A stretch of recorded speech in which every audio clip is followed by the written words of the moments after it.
So hi everyone, so karon di ay kay Sabado and ako ang partner is walay trabaho, so amo ang sudan karong paniudto is kaning spare ribs. So gikan na ini sa iyahang mama nga gihatag sa amoa, and while kahulat sa iyaha magkuan sa olderia slice ako aning potato nga amo ang i-partner. So by the way naapa ko'y bahaw na rice and ana siya na dili siya mag rice, so mag potato lang daw siya. So mo ning nag-slice ko diriya, and gamay ra ni ako ang gi-slice kay naa pa misalin atong niaging adlaw and wala pa man siya nadaot, so ako walang gihapong or amo alang gihapong isagol og luto karon para lami gihapon siya og dili siya bugnaw kaunon. So by the way karon di ay no kay Sabado and wala kayo may event and tugnaw pud kaayo sa gawas, so nag-iyahay rami. Ako is nag cellphone and siya pod is naigibuhat sa iyahang computer, and kanina time mao na ni ako ang gigagawas ang katong salin nga potato nga katong niaging adlaw pa namo nga sudan. And while naghulat ko sa iyaha is ako na ning giplastar ning potato diri kaya ko po na siyang butangan og asin para nana siya lasa daan bago siya maluto, para ang iyang asin is musulod or mulasa siya sa potato. So dari ana part is butang na kog asin gani no, so nagbalik-balik, so naabot na dai siya and kailangan na kog tabang sa iya, charot.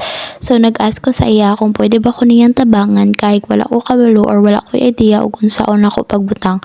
So pareho ra dai sa normal ako nga ginabuhat every time magluto ko ang iyahang pagbutang, and iyala nang giplastar dira and iyaha po gibutangan og butter oil para dili siya mag-dry kaayo.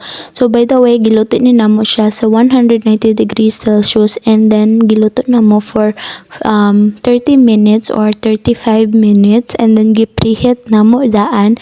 And by the way diri ana part is ako ana ning gibutang ang mga potato diri sa kaning plate sa oven. And by the way nag-preheat na midan ana and nahuman na og preheat, and so ingon ani dai mino every time na magluto og lunch or pagkaon pag weekend or wala siya trabaho is magtidabangay ming duha or kaming duha ang magluto.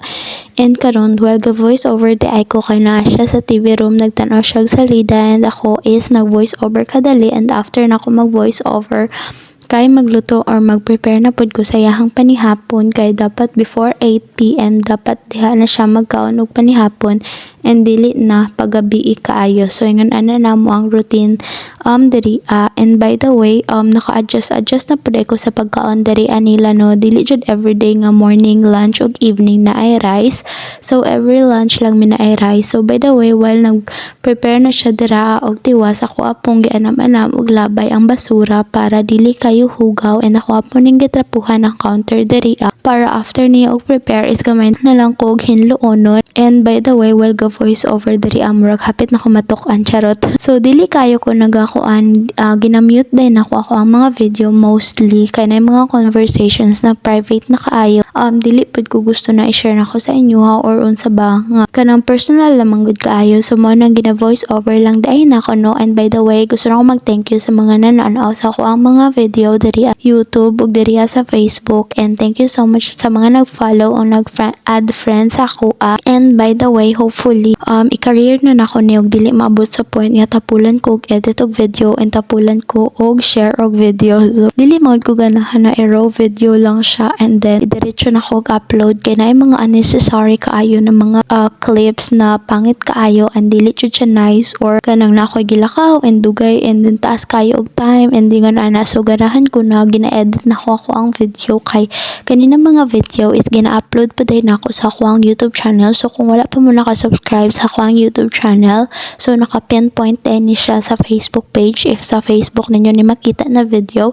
So kung makita pa din ninyo sa Facebook, please don't forget to subscribe sa ako ang YouTube channel. So while waiting or mga pila ka oras na human na siya, and mao na dayon ni 1 minute na lang or 1 second di ay na humana na, and mao din ang bahaw na ako salin katong niaging gabi niaging adlaw, and ako alang ni siyang initon diri sa microwave para wala iyang kabugnaw kay ginabutang man namo sa freezer ang kanang mga leftover namo na pagkaon kay dili mo sugot ako ang partner, napasagdan lang siya overnight sa gawa sa kitchen or sa kitchen mismo na kuan. And mo na dayon ni ang porma sa potato o katong spare ribs. So, lami kayo siya tan-awon no, as in super jud siya kalami ay dili na ko ma-explain kung unsa siya kalami. And by the way, dari ana part is kislice ako ang partner, gi-check niya kung fully laban na luto, and then dili pa daw kaayo. So iyahan nang ibalik kadali, and after dayon pila ka minutes and nag-prepare na ko dari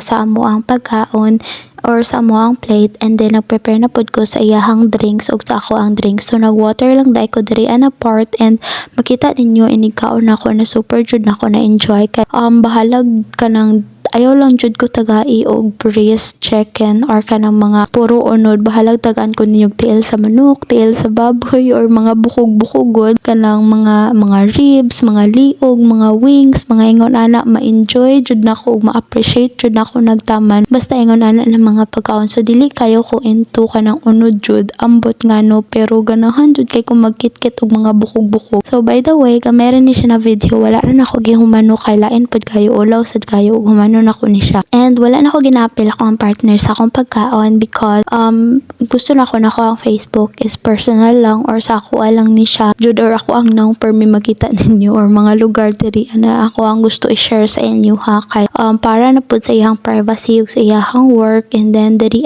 nihawa siya kay ana siya init pa daw kaayo and dili niya makaya og kaon. So ako diri is bugnaw-bugnaw na siya and ginakit-kit pud na ako. So by the way, lami jud kayo siya. First time na ako nakakaon og spare ribs diri since nag-abot ko kay wala kayo mi nagapalit. So amo ang ginakaon usually jud sa lunch kay turkey, chicken o meat, and ingon ana. And bye.